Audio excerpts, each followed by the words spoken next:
부동산 업자는요, 사기꾼이 많아요. 건물을 비싸게 팔거나 비싼 수수료를 받아서 돈을 버는 회사가 부동산 회사입니다. 물론 그렇지 않은 회사도 있습니다. 하지만 부동산 회사의 말을 고지고대로 다 믿으시면 안 돼요. 호객님이 됩니다. 호객님이 되기 싫으시죠? 그렇다면 이번 영상 꼭 보셔야 합니다.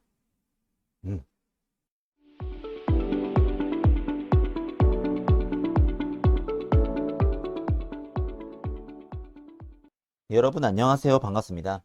일본 부동산 투자 방법과 썰을 풀어드리는 일본 오야상입니다. 자, 오늘의 주제. 오늘은 일본 부동산을 구매 혹은 판매 시 부동산 회사의 중개 수수료의 꼼수에 대해서 이야기를 해보려고 합니다. 자, 오늘의 수업 내용은 다음과 같습니다. 먼저 첫 번째, 전국 공통으로 부동산 회사들이 자주 사용하는 부동산 중개 수수료 공식에 대해서.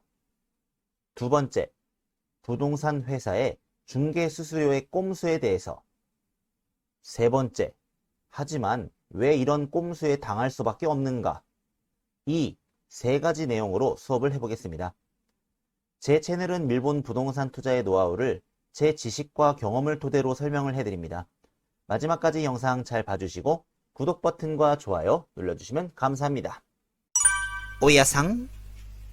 자, 먼저 첫 번째, 전국 공통으로 부동산 회사들이 자주 사용하는 부동산 중개 수수료의 빠른 계산식에 대해서 먼저 말씀을 드리겠습니다. 자, 이 공식은 먼저 200만 엔까지의 부동산은 수수료의 한도는 5% 이내. 그 다음에 여기에다가 소비세 10%의 수수료. 그 다음에 200만 1엔 이상의 부동산, 그리고 400만 엔까지의 부동산의 수수료의 한도는 4% 이내 플러스 2만 엔 플러스 소비세의 10%의 수수료. 그리고 400만 1엔 이상의 부동산 수수료의 한도는 3% 이내 플러스 6만 엔 그리고 플러스 소비세의 10%가 추가로 붙습니다. 자, 이것을 표로 정리해 드렸으니까 이 내용 꽤 중요하기 때문에 이 화면은 꼭 캡처 혹은 메모를 해 주시기 바랍니다. 자, 그래서 대부분 400만 엔 이상의 부동산의 수수료는 전국 공통으로 3% 플러스 6만 엔 플러스 소비세 10% 이렇게 계산이 되는 겁니다. 자, 한번 이거를 실제로 부동산 매물을 보면서 이 공식을 다시 한번 대입을 하면서 설명을 해 드리겠습니다. 자, 오늘은 이 부동산 연합대를 이용을 해서 한번 설명을 드리겠습니다. 자, 먼저 이 80만 엔이 있네요. 자, 이 80만 엔, 부동산 가격이 200만 엔 이하인 경우는 수수료가 5% 이내라고 말씀을 드렸습니다. 자, 그래서 한번 보시면, 자, 80만 엔이죠? 자, 80만 엔인데, 이 밑에 보시면은 여기 중개수수료라고 써 있습니다. 이 아래쪽에. 자, 이게 80만 엔이죠? 80만 엔인 경우에는 최대 5%라고 했습니다. 그러니까 8,000엔 곱하기 5 하면은 4만 엔. 4만 엔의 수수료 10%. 그러니까 1.1을 곱하게 되면 4만 4천 엔이 나온다 이겁니다. 자, 이렇게 해서 이 200만 엔 이하의 경우는 수수료가 5% 이내 곱하기 1.1 소비세죠. 를 계산하면 이렇게 나옵니다. 자, 다른 아파트도 한번 볼게요. 자, 이번에는 이 200만 엔 아파트. 자, 제가 200만 엔까지 이제 소비세가 5% 이내라고 했습니다. 그러니까 이거는 200만 엔의 5%인 경우는 그러니까 2만 엔 곱하기 5, 10만 엔 플러스 소비세 아마 11만 엔일 겁니다. 자, 한번 볼까요? 자, 여기 보시면은 중개수수료 11만 엔이라고 써 있죠. 자, 200만 엔까지는 5% 이내라고 하는 겁니다. 자, 그 다음에 200만 엔 이번에 넘어갈게요. 200만 엔 넘어가서 200만 엔 이상 400만 엔 이하인 경우는 수수료가 4% 이내라고 말씀을 드렸습니다.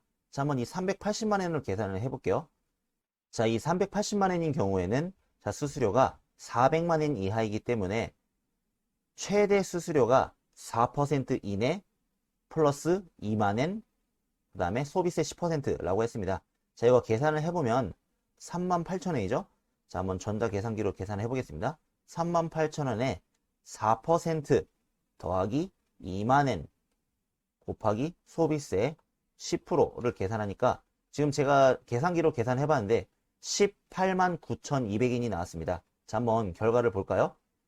자, 밑에 보시면은 자, 여기 중개수수료 189,200엔이라고 써 있죠. 200만엔 이상 400만엔까지는 아파트 가격에 수수료가 4%, 그 다음에 플러스 2만엔, 그 다음에 곱하기 소비세 10%가 붙는다 이겁니다. 자, 이번에는 400만엔이 넘어가는 아파트로 볼게요. 자, 480만엔 아파트로 보겠습니다. 자, 이 480만엔. 이 400만엔이 넘어가는 아파트는 이 아파트 가격의 수수료의 3% 더하기 6만엔, 그 다음에 소비세 10%라고 했습니다. 자, 이것도 한번 계산을 한번 해보겠습니다. 계산기로.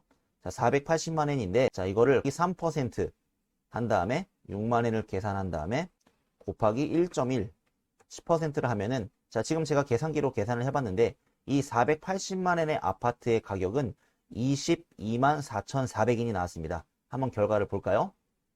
자, 보시면 이렇게 중개수수료 22만 4,400엔 이렇게 나온 것을 확인하실 수 있으실 겁니다. 자, 이런 식으로 아파트 가격이 200만엔 이하, 200만엔에서 400만엔까지, 400만엔 이상에 따라서 중개수수료가 달라진다는 것을 이렇게 확인하실 수가 있었습니다. 자, 제가 알기 쉽게 계산할 수 있는 사이트가 있는데 그 사이트를 하나 소개를 해드리겠습니다. 자, 이 중개수수료를 계산하는 사이트인데, 자, 이 사이트에다가 아파트 가격, 부동산 가격을 입력을 하면 자동적으로 이렇게 계산을 해줍니다. 자, 예를 들어서 아까 80만엔이었죠? 이 80만엔. 이 80만엔 아파트는 아까 수수료가 44,000원이라고 했습니다. 자, 여기다 80만엔을 입력을 해보면, 자, 이렇게 44,000엔 나오죠? 4.4만엔. 그 다음에 아까 이 200만엔 아파트 같은 경우는 수수료가 11만엔이라고 했습니다. 자, 200만엔 입력을 하면은 11만엔 이렇게 나오죠? 소비세 포함 10만엔, 1만엔 해서. 그 다음 마지막으로 480만엔은 자, 여기다가 480만엔 입력을 하면은 자동으로 딱 계산해 줍니다. 22만 4,400엔. 자, 보시면은 중개수수료 22만 4,400엔 소비세 포함 이렇게 써 있죠.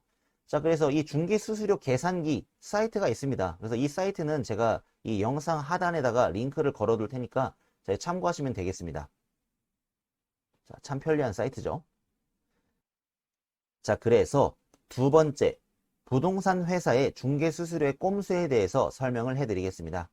자, 앞서 설명한 수수료의 한도는 가격에 따라서 몇 퍼센트 이내라고 설명을 해드렸습니다. 즉, 200만엔 이하는 5% 이내, 400만엔 이내는 4% 이내, 400만엔이 넘어가는 아파트는 부동산은 3% 이내라고 앞서 설명을 해드렸는데, 즉, 이 말은 400만엔 이상의 부동산을 구매를 했을 경우에는 중개수수료는 최대 3% 이내라는 말이 됩니다. 그러니까 이 말은 최대 3%이기 때문에 수수료는 0%에서 최대 3%를 받으면 된다라는 겁니다. 하지만 대부분의 부동산 회사에서는 최대 수수료를 받아내려고 합니다. 그리고 이러한 부동산 법을 잘 모르시는 일반 구매자분들은, 판매자분들은 아무것도 모르고 이런 최대 수수료를 부동산 회사에 내고 만 것입니다. 그러니까 즉 450만엔의 아파트를 구매를 했을 경우에는 450만엔의 아파트의 3% 가격에 플러스 6만엔, 그 다음에 소비세 10% 곱하기 1.1이죠. 를 넣어서 최대로 받을 수 있는 수수료의 금액은 21만 4,500엔이 된다는 겁니다. 자, 하지만 최대로 받을 수 있는 수수료가 21만 4,500엔이라는 것으로 이것은 참고로 수수료는 1엔을 받든 5만엔을 받든 10만엔을 받든 상관이 없지만 최대로 뜯어낼 수 있는 한도 금액이 21만 4,500엔이라는 겁니다. 즉, 부동산 회사는 관행처럼 최대 수수료를 당연하게 뜯어내고 있다는 것이 현실입니다. 물론 법에 위법되지 않는 최대 수수료를 당연하게 뜯고 있을 뿐이며 이런 수수료는 부동산 회사와 이야기를 해서 조정을 하실 수 있습니다. 아니 뭐 3% 최대 수수료를 다 뜯어내요. 2%로 좀 해주세요 좀. 이렇게 말하거나 뭐 1.5% 반값으로 좀 해줘요 수수료. 이렇게 말이죠. 그러니까 이런 공식을 명확하게 알고 계셔야 이런 부동산 회사에 따지거나 수수료를 조율을 할 수 있습니다. 그리고 나중에 이것은 부동산을 판매를 하실 때도 마찬가지입니다. 만약에 이런 400만 원 이상 부동산을 판매를 할 경우에 이제 부동산 회사는 부동산 수수료는 3% 플러스 6만 원입니다. 이렇게 그냥 당연하듯이 뜯어내려고 하는데 처음부터 이 부동산 판매를 하시기 전에 이 부동산 회사와 수수료를 조율을 하시면 됩니다. 예를 들어서 이 아파트의 판매 대금의 1%라던가 뭐 2%라던가 자 이렇게 말하면 되죠. 그건 싫어요. 이렇게 하면은 뭐 다른 부동산 회사를 찾으시면 됩니다. 부동산을 판매하는 경우에는 보통 판매자가 갑입니다. 부동산 회사가 을이고요. 판매 선임만 맡아주면 그냥 돈을 주겠다는 건데 이걸 거절하겠다는 거는 그 부동산 회사는 그냥 굴러오는 돈다발을 그냥 발로 걷어차는 거랑 다르지 않죠. 하지만 출구가 보이지 않는 부동산을 처분할 경우에는 부동산 회사가 갑입니다. 싹싹 비세요. 제발 이거 부동산 팔아주세요 라고.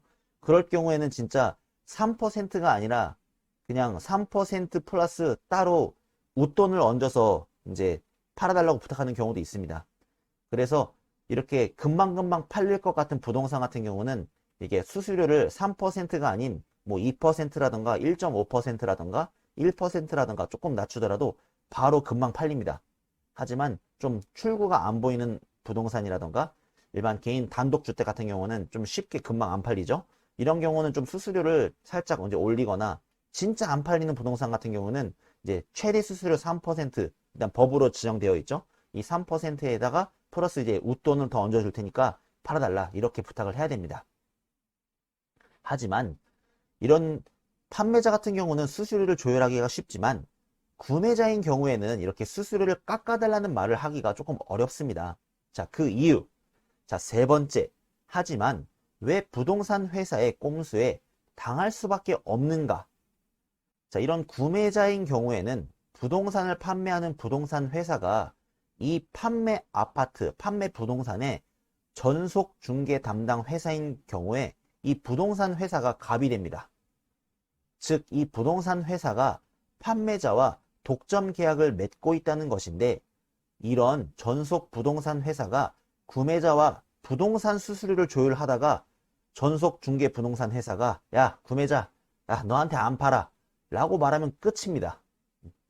판매자하고 1대1로 직접적인 연락을 할 수 있는 전속적인 권한을 가지고 있기 때문에 판매자한테 저 구매자 별로예요. 팔지 마세요. 라고 조언, 설득하는 것도 가능하단 말입니다. 그래서 이 전속 중개 부동산 회사와는 싫어도 싫은 티 안 내는 게 중요합니다.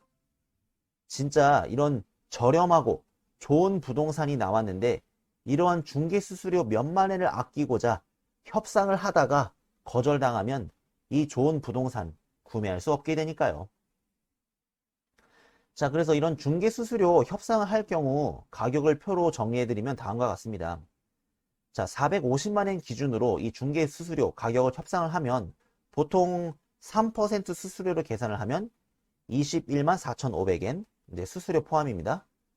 소비세 포함입니다. 소비세 포함. 그 다음에 2%로 하면은 이제 16만 5천엔. 그 다음에 1.5% 수수료를 계산을 하면 14만 250엔 정도 나오는데 각각 이제 3% 부동산 수수료로 이제 구매를 할 때랑 차이는 각각 2%는 5만엔, 1.5%는 약 7만 5천엔 차이가 납니다. 그러니까 이 450만엔 아파트 기준으로 수수료를 5만엔에서 뭐 7만 5천엔 좀 더 깎으려고 신경을 쓰다가 이런 좋은 투자용 아파트를 놓치는 경우가 있다면 그게 더 손해가 되는 것이죠.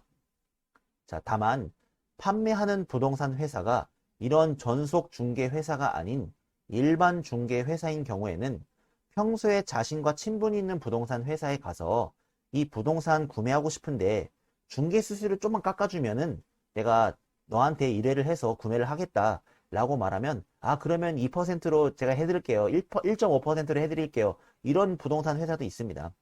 그래서 그냥 구매 절차만 도와주면 그 부동산 회사한테 그냥 돈을 갖다 바치겠다고 하는 거니까 그 부동산 회사는 수수료 좀만 깎아줘도 그냥 돈을 주겠다는데 오케이 하는 거죠. 그래서 이러한 부동산을 구매하실 때 인터넷 홈페이지마다 이제 올라오는 정보 중에 거래 정보, 거래 방식에 이 아파트, 이 부동산이 전속 중개인지 일반 중개인지를 잘 확인하셔야 합니다. 이게 전속 중개인 경우에는 좋든 싫든 그 부동산과 직접 교섭을 하는 게 편합니다. 그리고 수수료도 잘 안 깎아줘요. 특히 저렴한 아파트라던가 인기가 있는 아파트, 금방 팔리는 아파트는 잘 안 해줍니다. 그래서 이런 전속 중개 회사인 경우에는 울며 겨자 먹기로 최대 수수료 3% 이렇게 내고 마는 겁니다. 참고로 이 아파트, 이 부동산 판매 회사가 전속 중개 회사인지 아니면 일반 중개 회사인지를 확인하는 방법에 대해서 알려드리겠습니다. 자, 아파트 판매 정보를 보시면 토리히키타이오라는 것이 있습니다. 자, 한번 아또홈, 홈즈 사이트를 보여드리면서 설명을 해드리겠습니다. 자, 홈즈 보시면 이 홈즈 신축 아파트인데, 자, 신축 아파트 보시면 이렇게 토리히키타이오라는 게 써 있습니다. 자, 이 글자인데요. 토리히키타이오 거래 방식입니다. 자, 여기 보면은 대리라고 써 있고 여기는 우리누시라고 써 있고 이렇게 돼 있죠. 자, 대리, 자, 우리누시. 보통 이렇게 신축 단독주택 같은 경우는 이제 우리누시 혹은 대리가 많습니다. 자, 이것도 우리누시죠. 자, 대리, 우리누시. 대부분이 우리누시 대리가 많습니다. 그리고 가끔 이렇게 보시면은 자, 이렇게 중개도 있죠. 중개. 이렇게 중개라고 써 있습니다. 중개. 자, 이런 것도 있습니다. 중개. 여기도 중개가 써 있고요. 자, 이런 식으로 대리도 있고 중개도 있습니다. 자, 그리고 만약에 아또홈. 자, 이번엔 중고 아파트로 보겠습니다. 중고 아파트. 자, 내리마에 있는 중고 아파트인데 이 아또홈 같은 경우는 이제 이것도 밑에 부동산 정보 페이지에 보면은 제일 아래 보시면 여기 써 있습니다. 자, 보면 토리히키타이오라고 써 있죠. 자, 보시면 여기 우리누시라고 되어 있어요. 우리누시. 자, 우리누시. 그 다음에 또 볼까요? 자, 이런 거. 자, 제일 밑에 있습니다. 아또홈 사이트 보면은 여기 보면은 토리히키타이오 보시면 거래 방식 보시면 여기는 바이가이라고 써 있습니다. 바이가이. 자, 하나만 더 볼게요. 자, 오타쿠에 있는 이 아파트. 자, 이거는 우리누시네요. 자, 조금 가격이 저렴한 걸 한번 찾아보겠습니다. 가격이 저렴한 거. 다 비싼 거는 조금 우리누시가 좀 많은데 도쿄의 1000만엔 이하로 한번 가보겠습니다. 자, 이런 아파트. 자, 이런 단지 아파트 같은 경우는 자, 보시면 이거는 전속, 전임, 바이가이라고 써 있습니다. 이건 전속이라는 말이나 전속. 자, 이런 식으로 이렇게 아파트 부동산 판매 정보의 밑에 보시면 토리히키타이오라고 해서 이렇게 정보가 써 있습니다. 이런 정보를 보시면 된다. 이거입니다. 자, 그래서 이런 토리히키타이오 거래 방식에 대해서 이제 설명을 해드리자면 크게 네 종류가 있습니다. 자, 먼저 첫 번째 이제 전속 중개, 전속 바이카이, 이제 전임 중개, 전임 바이카이 이런 식으로 앞에 전속, 전임이라고 써 있는 말은 말 그대로 전속 전임이죠. 다 같은 말입니다. 표현하는 방법은 부동산 회사마다 다르지만 의미는 같습니다. 자, 두 번째 일반 바이카이, 일반 주카이, 바이카이, 주카이 이런 식으로 전속이라는 말이 없는 그냥 이런 거는 일반 중개를 뜻합니다. 그래서 표현하는 방법은 부동산 회사마다 다르지만 의미는 같습니다. 전속이라는 말이 없으면 다 일반 이렇게 생각하시면 됩니다. 자, 그리고 세 번째 대리라는 뜻입니다. 대리. 이 대리라는 뜻은 부동산 회사에 판매자가 위임을 한 경우를 뜻합니다. 그래서 부동산 회사가 판매자처럼 판매 권한을 가지고 있다라는 겁니다. 그래서 보통 구매를 하겠다는 사람이 나오면 판매자한테 연락을 해서 판매자가 오케이를 할 경우 이제 거래가 진행되는 방식인데 이 대리는 구매하겠다는 사람이 나오면은 부동산 회사가 대리로 예, 당신한테 팔겠습니다. 대리로 판매를 할 수 있는 권한을 말합니다. 자, 이런 경우는 보통 신축 아파트나 신축 이제 단독주택에서는 많지만 중고 아파트나 중고 부동산은 좀 많이 드뭅니다. 이러한 대리인 경우에는 구매자는 중개 수수료가 발생하지 않습니다. 와우. 하지만 판매자만 부동산 회사에 판매 수수료를 지불하는 방식이죠. 그래서 중고 아파트에는 좀 드문 경우입니다. 자, 그리고 네 번째, 우리누시. 자, 이 우리누시라는 말은 내가 직접 팔겠소 라는 뜻입니다. 그래서 내가 직접 판다. 이런 경우는 보통 부동산 회사가 소유한 부동산을 판매하는 경우입니다. 그래서 보통 신축 단독주택이 꽤 많습니다. 아까도 신축 많이 있었죠? 그리고 이런 경우에는 부동산 회사에 중개 수수료를 낼 필요가 없습니다. 이게 우리누시입니다. 부동산 회사한테 중개 수수료를 내지 않는 이유는 이 부동산 회사가 갖고 있는 아파트니까 이걸 그냥 판매하는 거라서 중개라고 하는 건 이제 소개라는 뜻인데 소개가 아니라 내가 갖고 있는 부동산 회사가 갖고 있는 이 아파트를 판매하는 것이기 때문에 별도의 수수료가 발생하지 않는다라는 겁니다. 그래서 아까 신축 단독주택 같은 거 구매 페이지 홈페이지 봤을 때 보통 대부분인 대리 아니면은 이제 우리누시였습니다. 근데 아까 가끔 보니까 중개라고 써 있는 게 있었죠. 이런 중개라고 써 있는 부동산 회사에다가 이제 신축 단독주택을 거래를 하면 별도로 이제 중개 수수료가 발생하기 때문에 가급적이면 이런 아파트는 이제 신축을 구입할 때는 우리누시라던가 대리를 통해서 구매를 하시는 것을 더 추천해 드립니다. 그리고 이런 우리누시 같은 경우는 실제로 부동산 회사가 판매자이기 때문에 가격 협상이라던가 이런 게 하기 쉽습니다. 그래서 보통 신축 단독주택이라던가 아파트 같은 경우는 이제 가격을 좀만 더 깎아주세요 등 이렇게 협상하기가 쉬운 이유가 실제 부동산 판매업자랑 이야기를 하는 거기 때문에 바로 이야기를 이렇게 되기 때문이죠. 보통 일반 판매 같은 경우는 이거 가격 좀 깎아줬으면 좋겠는데요 하면은 예, 잠시만요, 판매자한테 물어보겠습니다. 그래서 한번 이렇게 거쳐서 이게 이야기가 왔다 갔다 하는 경우가 많은데 이제 우리누시 같은 경우는 이거 가격 좀 깎아줬으면 좋겠는데요 하면 콜, 오케이, 깎아드리겠습니다. 바로 이렇게 딱 나오는 거죠. 네. 자, 이렇게 해서 이런 토리키 타이오 거래 방식에 대해서 4종류 설명을 해드렸습니다. 아시겠나요? 오야상 자, 오늘은 일본 부동산 회사의 중개 수수료의 꼼수에 대해서 설명을 해드렸습니다. 자, 오늘 수업 유익하고 도움이 되셨다면 구독 버튼과 좋아요 꼭 눌러주시기 바랍니다. 자, 그러면 다음에도 유익한 일본 부동산 썰을 가지고 오겠습니다. 시청해주셔서 감사합니다.